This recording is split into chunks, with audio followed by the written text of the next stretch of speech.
Hı, söyle. Tarifini yaptık Leyla abla. Ne yaptık? Pankek.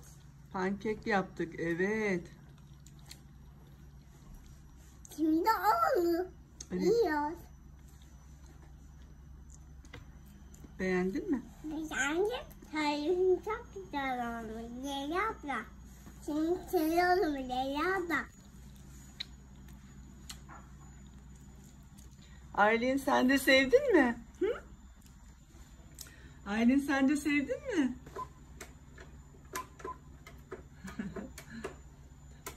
Hepinize merhaba arkadaşlar. Teyzemin kanalının Şöhret Dünyası'na dair hoş geldiniz. Bugün lezzetli pankek yapacağız. Malzemeler: 2 bardak un, 1,5 bardak süt, 2 tane yumurta, vanilya, kabartma tozu, çeyrek bardak yağ, 2 kaşık şeker. Hadi başlayalım. Evet arkadaşlar, pankekimize başlıyoruz. Öncelikle yumurta kıracağız. Ben ilk videomda yumurtayı sıkmıştım ama aslında kırmalıydım.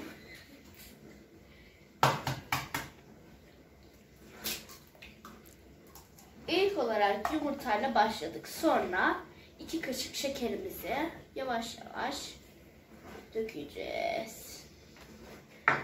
Sonra vanilya. Şimdi mikserle karıştırıyoruz.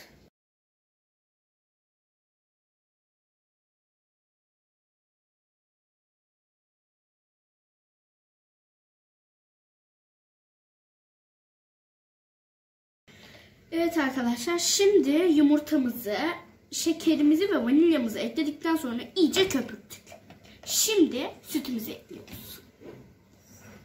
Sütü dikkatlice, hiç açmadan, iyice, hiç açmamıza gerek yok. Böylece köpüğü de fazla gitmez.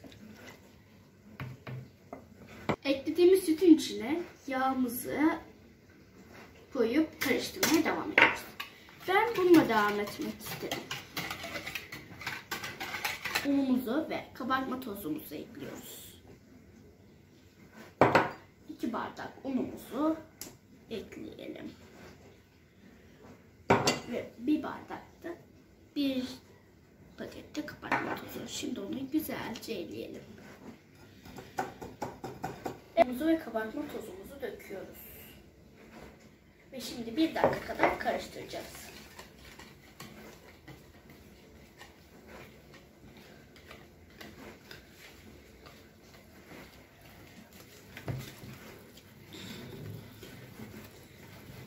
Böyle bir kıvama gelecek. Evet arkadaşlar, topakları iyice götürdük. Pişmeye hazır. Hadi ocağımıza gidelim. Bir kaşık oraya, yani tavamıza döküyoruz. Leziz bir pankekin işte böyle oluşuyor.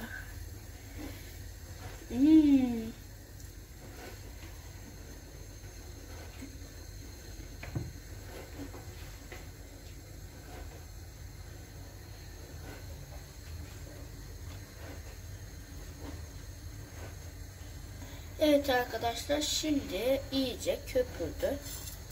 Bunu alıp çeviriyoruz. Diğer tarafı da pişiyor. Evet arkadaşlar, pankeklerimiz pişti. Bakalım tadı da nasılmış.